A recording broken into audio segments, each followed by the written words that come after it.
Ano, saan ka na talaga? Ulit ate. Hindi ako satisfied.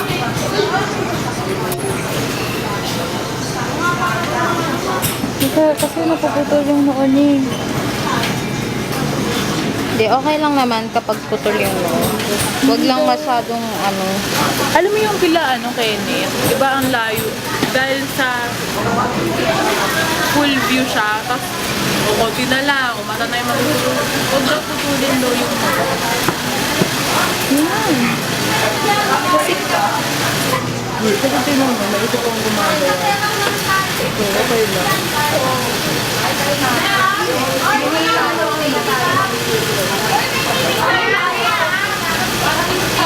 Okay ka na dyan sa ganyan? Oh, ako okay na